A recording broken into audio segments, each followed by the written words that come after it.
This upgrade works in two steps. And if we think about how Google Analytics works, a user may open a mobile app or visit a web page. Now, in the case of the web, the user will run the Google Analytics collection script, which is analytics.js for Universal Analytics. From there, it's going to send that data across the internet to Google servers. It's going to store it in the Google databases inside of Google Analytics, where we see it in our web properties and then ultimately in our views and reports. To be fully on Universal Analytics, we need to upgrade both the backend infrastructure on the right side to accept the new format and the data that gets sent over, as well as the actual collection script that's going to send that data in the new format. Step one is to prep that environment to receive that data. But first things first, do you even have to upgrade? New accounts are going to get created as Universal Analytics as the default with analytics.js as the main code base. So upgrades are really only if you have an existing account that's running the ga.js. I should also mention that if you're using a mobile app running version 2 of the SDK, these are also somewhat secretly using the new Universal Analytics backend from the start. So technically speaking, you may have already been using it for some time. Okay, so for these existing accounts, how do I check? Well, we come here to the admin section. And certainly if you see this message transfer not started here in the JS under Analytics upgrade, that's going to be a pretty good clue that you do not have the Universal Analytics upgrade started, of course. But what about if it looks like this case where it doesn't say anything? In that case, we can come down here to this tracking info. And if we see these options here where you have session settings and organic search sources, then this has already been upgraded to the Universal Analytics backend. At the same time, if we go back to the other one, if we were to click on that same thing here, tracking info, it would become very clear that we have yet to upgrade this particular one to Universal Analytics. So let's go ahead and start this upgrade. As we saw in the diagram, we first have to upgrade the backend database itself. So we come down here, step one is to transfer this backend to Universal Analytics. It tells us that it's going to take 24 to 48 hours to complete that transfer. So we'll go ahead and click the button to start the transfer. Okay, we can see here step one is done. The next step is we have to actually implement the Universal Analytics tracking code. But before we can do that, we have to wait until the backend transfer is complete. So again, that'll take 24 to 48 hours. When that's done, it will look like this. We'll come back and we'll see transfer complete here under the upgrade one. So in the meantime, while we wait, I want to show you one more thing, and that is the timeout settings. One of the things we talked about before was a big difference in Universal Analytics is that a lot of the things we used to do in JavaScript code are now going to be done server-side. Session timeouts and campaign expirations are one of those things that used to be governed by the actual cookie expirations. Now we can set these here in the interface. And this is important to do in this step right here, because if you've modified these in your existing code in your previous implementation, I highly recommend that you match those settings here during this upgrade process, or you could face some issues during the migration, as they will be processing the session timeout in two different ways, and you're definitely going to see some strangeness. If you haven't touched anything, then the standard session timeout is going to remain the same. It's 30 minutes. This is the standard. So if you didn't implement that before, don't worry about it. Same thing down here. Campaign timeouts before, by default, were 6 months.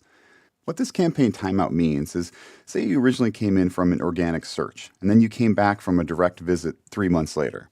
It would actually still count the organic search as the conversion source. Here, you can set that length for how long you want Google to remember that original source. So this is the equivalent of setting the cookie timeout of the old UTMZ cookie. For the most part, I actually don't recommend changing these sessions if you don't have a reason to do so. The defaults are just fine. Okay, so go ahead and save this. Now what we need to do is wait for this to transfer.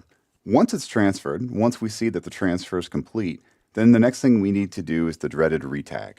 This is step 2. We need to be able to send the data in the new format. So we come down here to tracking info, look at the new tracking code. And down here we see the analytics.js code. This is what's going to replace the ga.js standard Google Analytics snippet. And this is going to be our tracking code that we paste on every page that we want to track. As you can see, this basically does the same thing. It's going to tell Google Analytics what our property ID is, so we know what account we're going to send the data to and which web property ID to send it to. And then it's going to send in a page view. It's going to track that page view. We're used to use track page view before. Now we're going to use a little bit different syntax, but it roughly does the same thing. Down at the bottom, I've got a link here to the section of Google Analytics that's going to tell you all about the different tracking codes that are here, how you're going to replace each one. So each of the things that I put up on the screen here will be available down there at that link in case you need to grab it. Now it's worth pointing out that there's no immediate rush to change this code. It will still accept your ga.js data into your UA account, and it's not like you have to immediately go over and change it. But eventually you're going to want to, because it's now officially deprecated, and sooner or later you're going to have to move over. It also means that there's no more development going on in the GA.js code going forward. So for you premium customers, you should also know that it's going to fall out of coverage of the SLA as well. So as of this coming out of beta, analytics.js is the standard code base. This is what Google's going to be covering under the SLA, as well as what all the development will be going forward. So it is a good idea to switch this code over sooner than later. Okay, so swapping out the one snippet for the other is not too big a deal, but this is where the going's going to get tough for a few of you.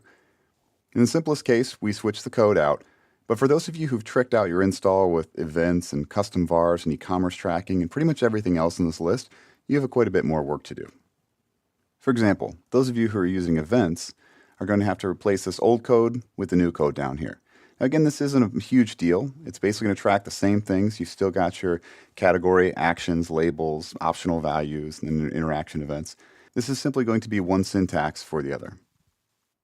The same thing here on the e-commerce side. We're going to do roughly the same thing, just in a slightly different way.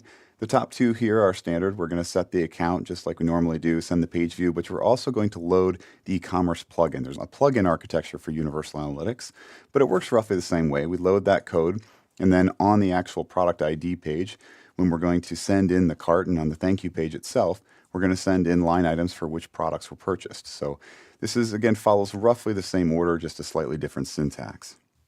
The main one that does not follow this pattern is custom variables.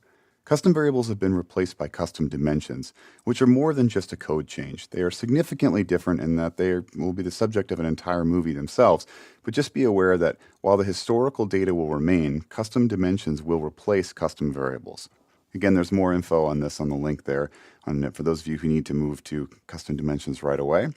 But just be aware that custom variables are one of the few things that is not going to transfer over into the new code. If you remain on the GA.js code for the time being, you can have the backend upgraded to Universal Analytics and you can still send data in, including custom vars with the GA.js code.